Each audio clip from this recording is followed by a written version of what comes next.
war is no more an option. Pakistan, alhamdulillah, is a nuclear power. Not as an aggressor, but for our defense purposes. And we had 3 wars fought in the last 75 years. वरना आए दिन हमारे पास nuclear button है, nuclear button है, यही कहते थे। हमारे अखबार वाले भी लिखते थे पाकिस्तान के पास भी न्यूक्लियर है। तो हमारे पास क्या है भाई? ये दिवाली के लिए रखा है क्या? Too near yet far apart. As Pakistan is slowly understanding the economic cost of terrorism, Shehbaz Sharif is perhaps left with no political will for anti-India propaganda. With no money and terrorism penetrated deep into its roots, Pakistan now wants to mend ties with neighbour India. But why is Pakistan extending this olive branch? Is it a game plan of Pakistan or a humiliating failure? Why is Shehbaz Sharif calling for talks with New Delhi? Is it stemming from a renewed Pak-China nexus? Because we all know Pakistan will remain China's puppet for a long time in the near future. Will there be a China factor in the India-Pakistan dialogue?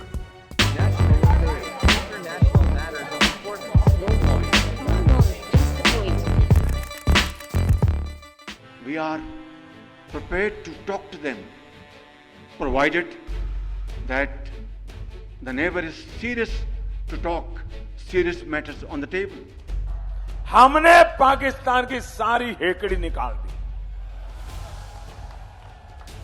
उसे कटोरा लेकर दुनिया भर में घूमने के लिए मैंने मजबूर कर दिया था। ठीक किया कि नहीं किया? ठीक किया कि नहीं किया? आप खुश हैं? आपके आशीर्वाद है ना? With 3 deadly wars fought and years of terror and hostilities against New Delhi, India-Pakistan ties have gone down the hill in the past several decades. From almost on the brink of war post-Uri and Pulwama attacks to the opening of the Kartarpur peace corridor, the 2 nuclear-armed neighbours, India and Pakistan, remain largely on the edge. India has always maintained that it desires normal neighbourly relations with Pakistan in an environment free of terror and hostility. However, Pakistan has not shown any signs of improvement. With its economy in turmoil, rising terror attacks, and the military facing an unprecedented populist onslaught, Pakistan now wants to stabilise relations with India. But is this olive branch driven by an agenda? The question remains whether this undeniably momentous turn of events can bring any actual change on the ground. Pakistan has learned its lesson. We had 3 wars with India, 3. And the consequence of those wars, as a result, it only brought more miseries, to the unemployment, 2 nations. poverty, and millions were demoted from their level of satisfaction to a lower level of satisfaction. India's clear and consistent position on this is well known. We desire normal, neighbourly relations with all our neighbours, including Pakistan. For this, an environment free of terror and hostility is imperative. Formal bilateral dialogue between India and Pakistan fell apart long ago, following years of terror, hostilities, and Pakistan's consistent dirty propaganda on the issue of Kashmir. There is very little bilateral contact today, even fewer expectations of a bilateral breakthrough, and negligible warmth in the relationship. Yet, there is a certain cold peace, especially after a ceasefire agreement along the LOC signed in 2021 between Islamabad and New Delhi. However, the ceasefire on ground has not brought any ceasefire in war of words between the leaders of the 2 nations. Pakistani leaders have time and again issued provocative remarks against India and its diplomatic stance on global platforms, only to get a befitting rebuttal from Indian authorities every single time. As a foreign minister of an SCO member state, Mr. Bhutto Zardari was treated accordingly.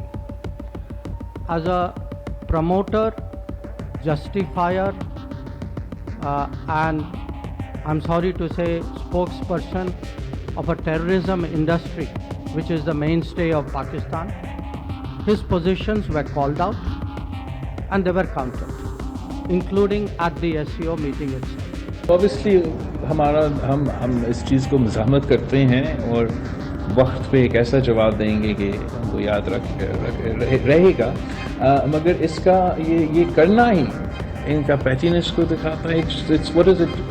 It is a show of their arrogance to the world.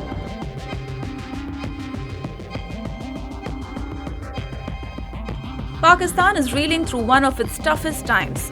Shehbaz Sharif-led Pakistan government has realized that its approach to dealing with its national security challenges has fallen on its face and taken a heavy toll on its economy.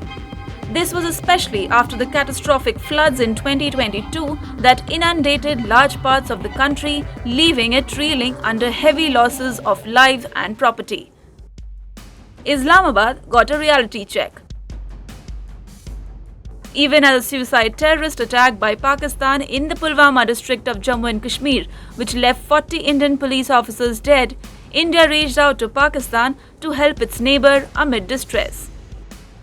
New Delhi has always hailed and followed its neighbourhood-first policy, but Pakistan has only responded with terror and propaganda.